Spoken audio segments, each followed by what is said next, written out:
네, 강프로입니다. 두산 에너빌리티 보겠습니다. 자, 금요일도 대박입니다. 일단 금요일 날 오른 것은 아닙니다. 그런데 빠지지 않았어요. 빠지지 않은 것만 하더라도 대박이다. 자, 이렇게 생각을 하셔야 됩니다. 주식시장, 특히나 지수 있잖아요. 코스피 코스닥 단기간의 상승폭이 크죠. 그러면 어떤 형태로든 조정을 받아야 되는 것이 사실입니다. 다른 것도 아니고 종목도 아니고요. 지수, 시장이 이격이 발생한 거예요.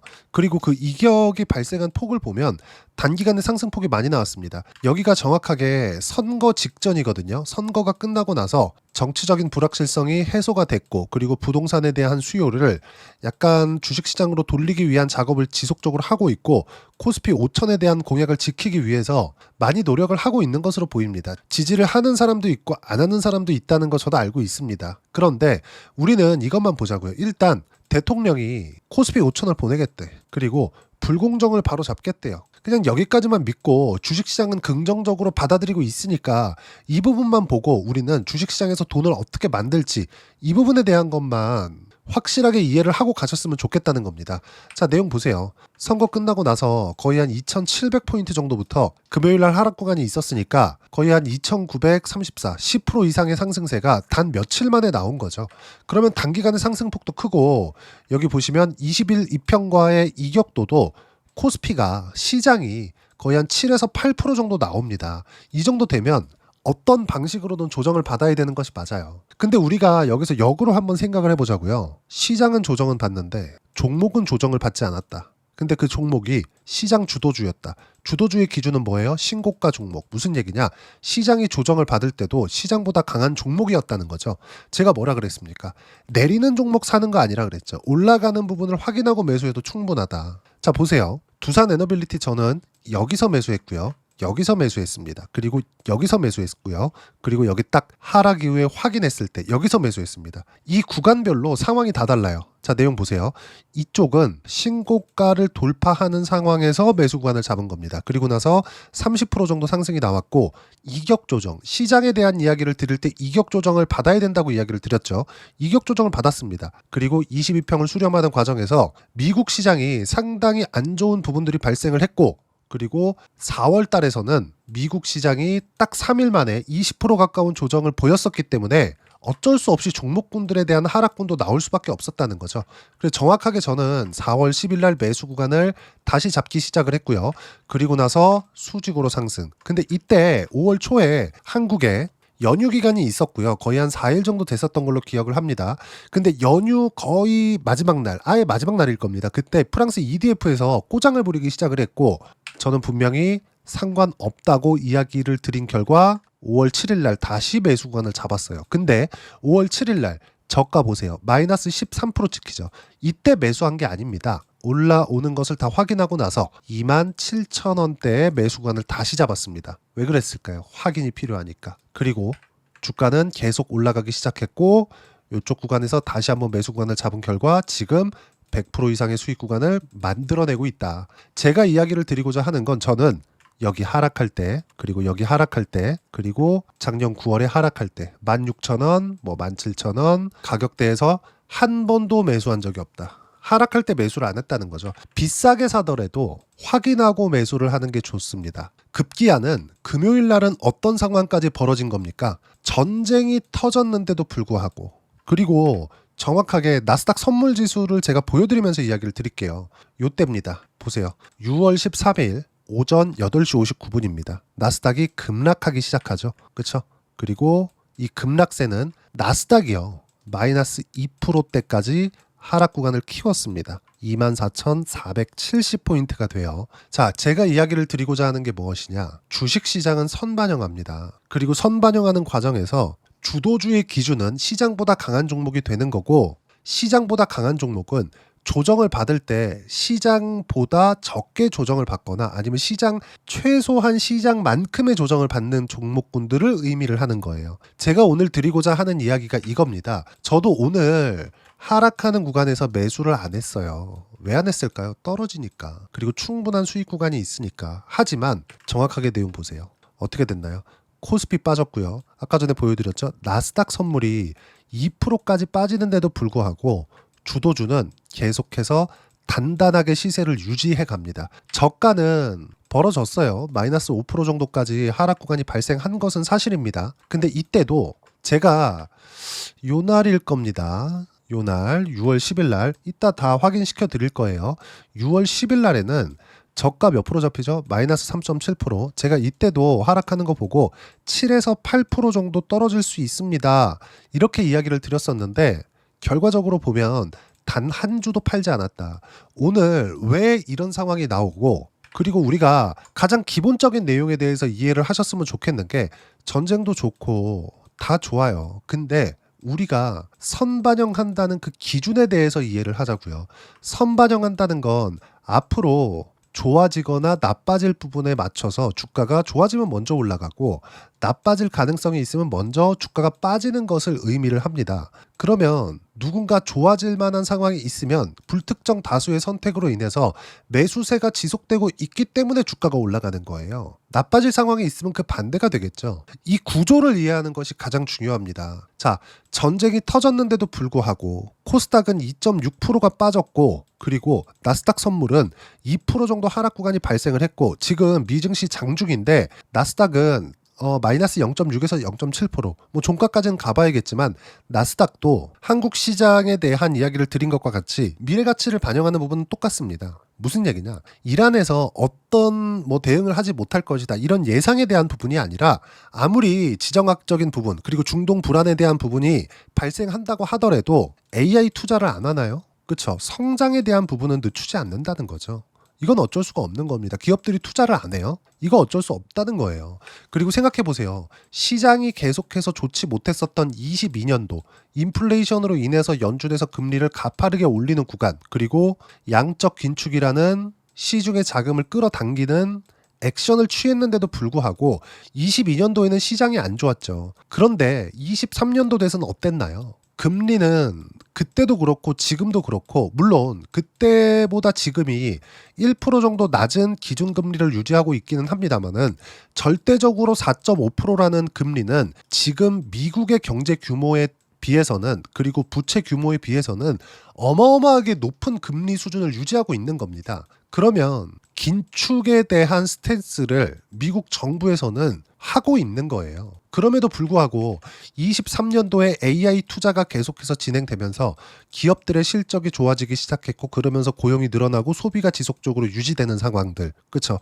이런 부분들이 발생을 하게 된 겁니다. 우리가 여기서 봐야 되는 부분은 뭐겠습니까? 이 모든 것들이 다 가격에 반영되어 있다고 이야기를 드리는 거고 가격 반영이 되어 있다는 건 불특정 다수의 매수세가 지속적으로 진행이 되고 있다는 거예요. 자, 두산 에너빌리티가 금요일 날 하락 구간이 발생을 하기는 했습니다. 그리고 전쟁이 터졌는데도 불구하고 보합권에서 끝났다는 건 의미하는 바가 뭐겠습니까? 제가 그 이야기를 드리고자 함이에요. 정말 중요한 이야기입니다. 불특정 다수의 매수세가 있다는 점. 이것 말고는 이해할 수 있는 방법이 없을 겁니다. 가장 중요한 내용이에요. 자, 그러면 두산 에너빌리티가 왜 안 빠졌는지. 미국에서 AI 투자를 지속적으로 하고 있고 여기서 안정적인 전력 공급을 하기 위해서는 어떤 부분이 발생해요? 원전 말고는 대안이 없다고 제가 누차 이야기를 드렸습니다. 그리고 빅테크 기업들 중에서는 계속해서 투자를 하고는 있지만 아마존이나 이런 쪽 있죠. 뭐 MS 여기는 동일하게 작용을 합니다. 어떤 부분이 발생을 하느냐? 원전에 대한 직접 투자까지 하고 있고 아마존은 원전의 바로 옆에다가 계약을 해서 AI 데이터 센터를 실제 짓는 작업까지 하고 있어요. 원전에 대한 수요가 전쟁이 난다고 해서 달라지나요? 전혀 아니죠. 그럼 왜 그런지에 대해서 우리가 이해를 한번 해보겠습니다. 자, 아까 전에 제가 미국 선물 급락하는 구간, 딱 요 구간에 나왔다는 거 확인시켜 드렸죠. 그러면 이때부터 어떤 부분들이 발생했는지를 보자고요. 유가입니다. 어떻습니까? 장중에 77달러까지 상승을 했고 그리고 지금은 7%대 상승 구간에 있으니까 여기서 5%를 더하면 고가는 한 12% 정도 상승하는 부분이 발생을 했죠. 자, 이걸 한번 생각해 보자고요. 제가 예상을 하지 말라고 했는데 이번에는 좀 초유의 사태가 터졌고 그리고 두산 에너빌리티는 안 빠졌잖아요. 그러면 주도주를 매매를 해야 된다는 무조건 올라가는 종목군들을 매매해야 된다는 가장 많이 올라갔었던 게 안 빠진 거예요. 이 부분에 대해서 우리가 이해를 하고 넘어가야 두산 에너빌리티를 매매를 하든 아니면 다음에 주도주를 매매하더라도 활용해서 매매를 할 수 있을 거 아닙니까? 그 부분에 대해서 이야기를 드리는 겁니다. 제가 앞으로 이스라엘과 이란의 뭐 이런 상황들을 제가 다 예상할 수 있다 이거 아니에요. 단순히 우리가 합리적인 차원에서 어떤 식으로 이해를 해야 되는지 그 부분에 대해서 이야기를 드리는 겁니다. 자, 내용 계속할게요. 이스라엘이 이란을 타격하는 과정에서 미국에서의 암묵적인 합의 없이 과연 타격할 수 있었을까? 불가능하다고 생각을 합니다. 왜 그렇게 생각을 하냐면 어떤 이유 때문이다 이게 아니라 미국에선 이미 이란 내에 있는 뭐 대사관이나 자국민들에 대한 소개령을 내렸어요. 알고 있었다는 거죠. 그쵸? 자, 그러면 여기서 하나를 보자고요. 이스라엘이 이란을 때리면 유가가 이렇게 폭등하는 거 몰랐을까요? 그쵸? 알았죠. 그러면 이렇게 폭등했을 때는 미국에 다른 것들 다 빼고 미국에 미치는 영향 인플레이션을 자극할 수 있습니다. 인플레이션을 자극하게 되면 금리와 직접적인 영향을 가지게 되죠. 근데 미국은 이걸 알면서도 암묵적으로 용인을 했다는 거죠. 그 이후의 상황 모르겠습니다. 하지만 문제는 뭐예요? 주도주는 빠지지 않았다. 앞으로 빠질 수 있는 거 아닌가요? 그럴 수 있습니다. 근데 제가 뭐라 그랬습니까? 주가는 충분히 올랐고 그 올라온 상황에서 저가에 매수했나요? 아니요. 올라오는 거 다 확인하고 매수했어요. 그쵸?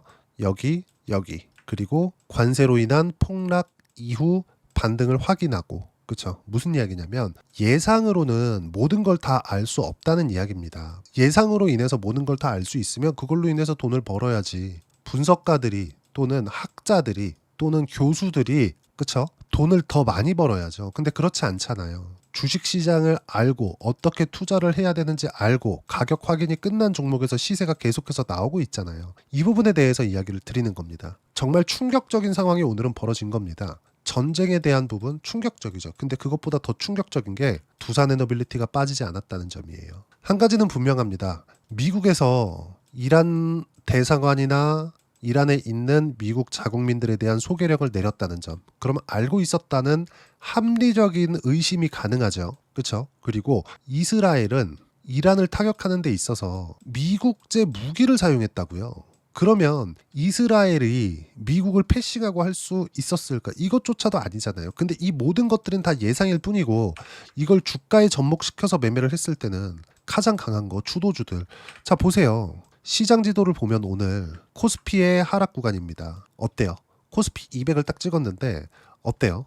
상승 종목이 39개, 그리고 보합이 4개, 하락이 157개. 그쵸? 하락 종목이 월등히 많아요. 근데 어때요? 두산에너빌리티는 장중에 하락 구간이 나오긴 했지만 빠지지 않았. 그쵸? 시장 대비해서는 월등히 강하다. 그리고 이때 당시에 나스닥 하락 구간은 그쵸 선물 시장 기준이에요. 거의 한 2%에 달했다. 주도주를 해야 되는 건 시장보다 강하기 때문이고 시장보다 강한 종목을 매매한다는 건 올라가고 있는 부분을 확인하고 매매하는 것이다. 앞서 말씀드렸었던 건 전체적인 예상에 대한 부분이 절대 불가능하다는 이야기를 드리는 겁니다. 전체적으로 예상할 수 있는 부분을 100% 할 수 없다면 언제든지 주식 투자를 하면서 손해를 볼 수 있다는 건데 이거를 가지고 앞으로 이렇게 될 수 있어요 저렇게 될 수 있어요를 우리가 딱 보면서 이걸 가지고 매매를 해야겠냐고. 이 자체가 불가능하다는 이야기를 드리는 거고 결과적으로는 가격이 답이라는 이야기를 드리는 겁니다. 그리고 이 부분에 대한 내용을 제가 하나도 빠짐없이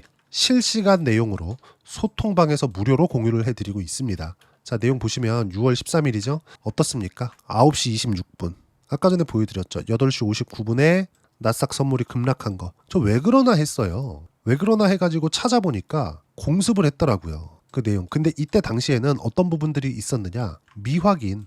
그쵸? 어딜 때렸는지 잘 모르겠다. 바로 이렇게 나온 게 9시 24분입니다. 그리고 제가 내용을 친 거예요. 이스라엘, 이란 공격, 유가 급등, 나스닥 선물 급락과 코스피 하락 전환, 두산에너빌리티 포함 보유 종목은 몽땅 보유한다. 오늘 제가 그동안 말씀드렸었던 주도주들 있죠. 전쟁 전에 뭐라 그랬나요? 조선, 원전, 방산.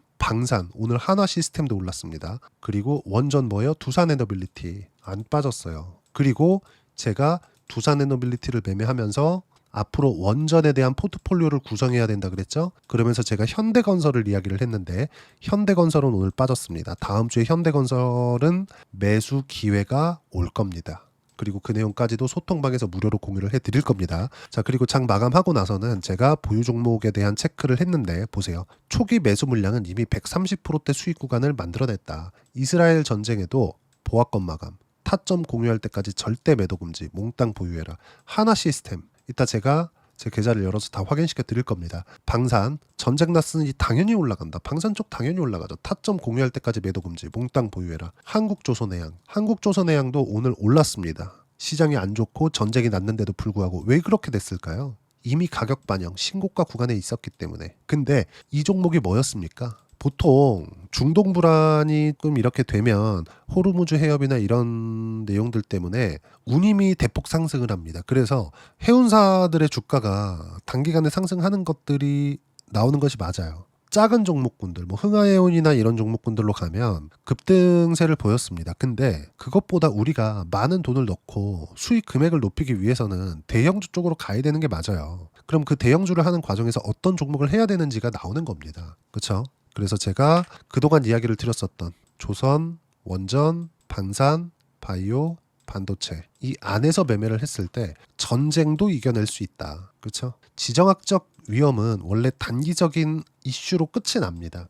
이번에는 단기적인 이슈로 끝나지는 않을 거예요. 계속해서 중동 쪽에 대한 전문가들이 나와서 이야기를 하고는 있습니다. 이거는 핵시설을 타격하는 거고 핵시설이 지금 뭐 지하 벙커나 이런 부분에 다 있기 때문에 완벽하게 무력화시키기 위해서는 몇 차례 공습, 그게 보름이 될지 한 달이 될지 한두 차례로 끝나는 게 아니다. 과거처럼 뭐 일주일 하면 끝나고 뭐 한 번 하고 끝나고 이런 게 아니다. 예전에 약속 대련이라는 이야기가 있었잖아요. 근데 이런 것들에 대한 끝을 우리가 어떻게 알 수 있겠냐고요.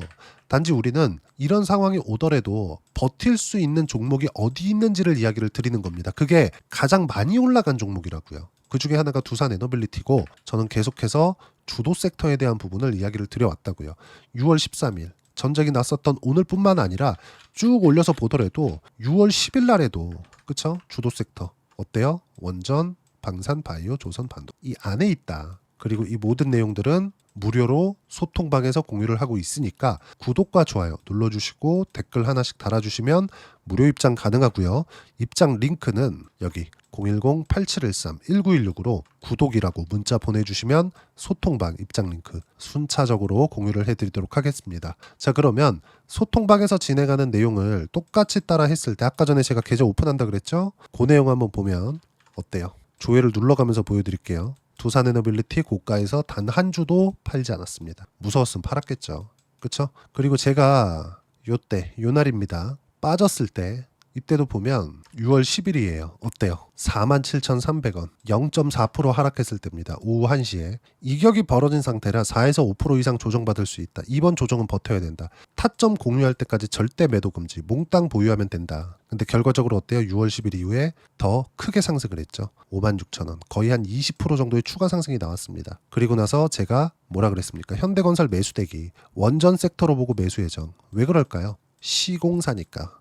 그렇죠? 두산 에너빌리티와 함께 순환매 탄다는 게 이런 거다. 이때 안 빠졌거든요. 근데 요건 단기간에 상승폭이 컸기 때문에 현대건설은 아직까지 매매를 안 했습니다. 제가 현대건설. 그렇죠? 아직 매매 안 했어요. 이제 조정을 받기 시작했고 다음 주에 조금씩 출렁거릴 수 있겠죠? 두산 에너빌리티와 함께 현대건설도 매수 구간에 올 겁니다. 전쟁에 대한 부분, 이스라엘이 이란을 언제 어떻게 때릴지 우리가 어떻게 알아요? 근데 종목이 버티는 종목군들이 있다고요. 원전에 대해서는. 그 내용에 대해서 제가 소통방에서 무료로 공유를 해드리는 거고 두산 에너빌리티를 보더라도 어때요? 67%씩 이렇게 수익 구간.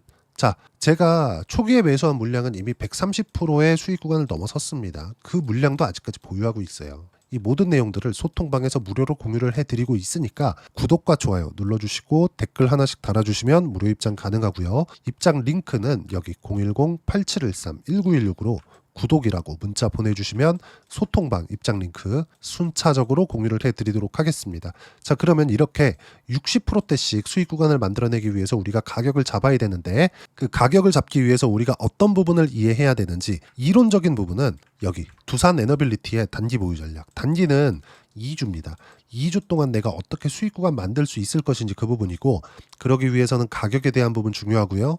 가격에 대한 이해가 되었을 때 주도주, 신고가 두 가지 내용에 대한 파악이 될 텐데 이 두 가지 내용 모두 무료로 공유를 해드리도록 할 테니까 구독과 좋아요 눌러주시고 010-8713-1916으로 두산 에너빌리티라고 문자 보내주시면 단기 가격 전략 함께 공유해드리도록 하겠습니다. 자, 정말 예상하지 못하는 것들이 계속 터지는 진짜 어려운 시장이에요. 하지만 주도주는 건재하다. 예를 들어서 두산 에너빌리티 말고도 어때요? 하나시스템 안 팔았죠? 이렇게 많이 올라갔는데 전 올라갔을 때 샀는데 이미 40% 가까운 수익 구간에 있습니다. 그리고 조선, 하나오션 같은 거 제가 여기서 11월 트럼프 당선 이유가 됩니다. 그리고 1월 말까지 해서 매수 구간 잡은 결과 2월 초까지 어때요? 57%의 수익 구간. 그쵸? 그리고 나서 삼성, 중공업 2월부터 3월 달까지 17% 수익. 그리고 나서 조선주가 안 꺾이니까 한국조선해양. 그쵸? 지금 매수 또 매수. 그쵸? 이런 상황들을 꾸준하게 만들어가고 있다. 전쟁이 터졌는데도 오늘 크진 않아도 2% 정도의 상승 구간을 만들어냈습니다. 미국 시장이 조금 빠질 수 있습니다. 하지만 그렇다고 하더라도 다음 주에 매수 타점이 되는 거지 매도해야 되는 구간은 아직까지는 아니다. 시장보다 강한 것을 확인했기 때문에. 그리고 다음 주에는 두산 에너빌리티와 함께 현대건설을 어떻게 타점을 잡아야 되는지 소통방에서 무료로 공유를 합니다. 그래서 소통방 들어와서 배우시면 되고 입장 링크는 여기 010-8713-1916으로 구독이라고 문자 보내주시면 무료로 공유를 해드리고요. 무엇보다도 원전과 함께 어떤 종목을 공략해야 되는지 제가 딱 한 종목만 준비를 해놨으니까 영상 끝까지 시청하시고요. 모든 분들이 성공 투자하셨으면 참 좋겠습니다. 네, 주식 투자를 할 때 항상 체크해야 될 부분이 있습니다. 자, 제가 영상 초반부에도 이야기를 드렸지만 항상 주식 투자에서의 시세, 즉 주식 시세는 가격이 먼저 반영한다는 점입니다. 자, 어떤 호재나 악재를 찾으실 텐데 그런 호재나 악재를 찾아서 우리가 매수와 매도를 반복했을 경우에는 주식 시세가 올라가는 과정에서 꼭 내 것만 털리고 올라가는 경우가 비일비재했을 겁니다. 제가 매매를 했었던 종목군들 중에서 어떤 식으로 시세가 진행되고 연결이 되기 시작했었는지 그 부분에 대해서 한번 체크를 해보고 넘어가도록 하겠습니다. 자, 제가 먼저 조회를 눌러서 이야기를 드릴 텐데 이렇게 조회를 눌러서 먼저 보여드리는 건 조작이 불가능하다는 걸 먼저 보여드리는 거고요. 자, 내용 한번 보겠습니다. 자, 재룡산업 시세 구간 올라가는 구간 확인하고 나서 매매를 한 경우에 34%대 수익 구간.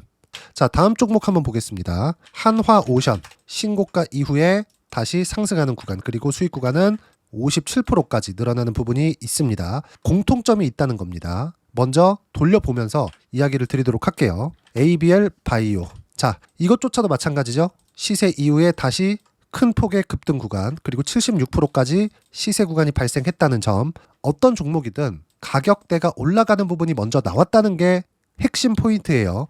자, 다음 종목 보겠습니다.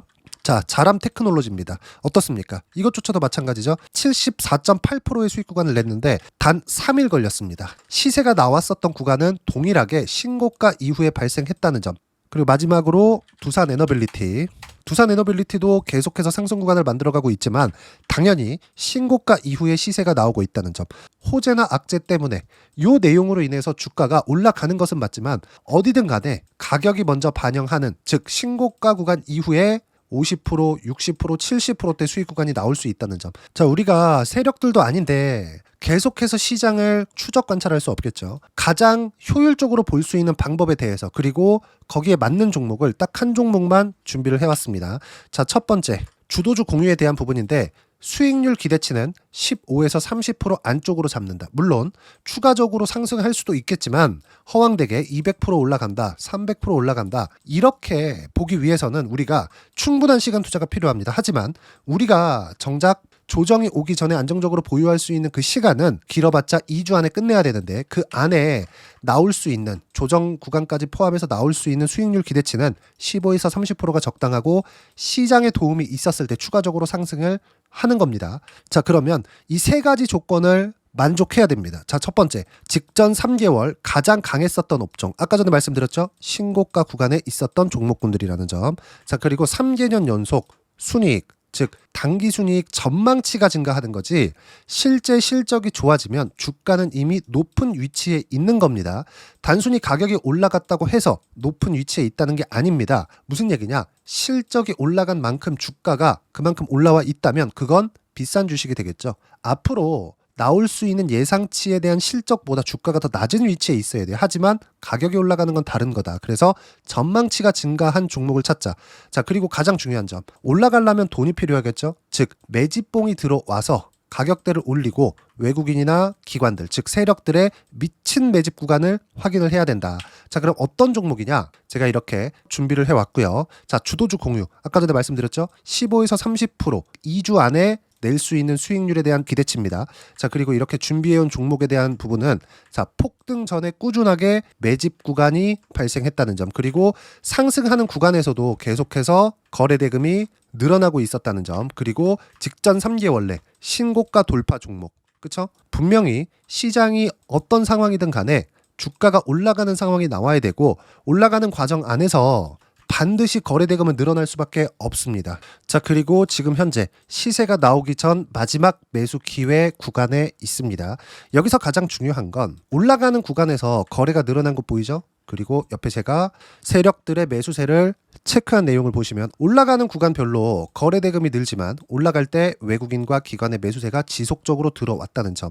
이 구간에서 제가 종목만 드릴 수도 있겠지만 어떤 식으로 타점을 잡고 매매를 해야 되는지 소통방에서 함께 진행을 하고 있고요. 소통방은 모두 무료로 진행하고 있습니다. 물론 종목만도 따로 드리겠지만 등락하는 과정에서 어떻게 타점을 잡아야 되는지 그런 부분 소통방에서 진행하고 있으니까 여기 010-8713-1916으로 주도주 라고 문자를 보내주시면 제가 강프로의 소통방도 함께 초대를 해드리면서 지금 2주 안에 15에서 30% 수익률에 기대되는 주도주를 공유해드리도록 하겠습니다. 자, 항상 어려운 주식시장이지만 제가 준비한 이 종목 받아가셔서 모든 분들이 큰 수익 내셨으면 좋겠습니다.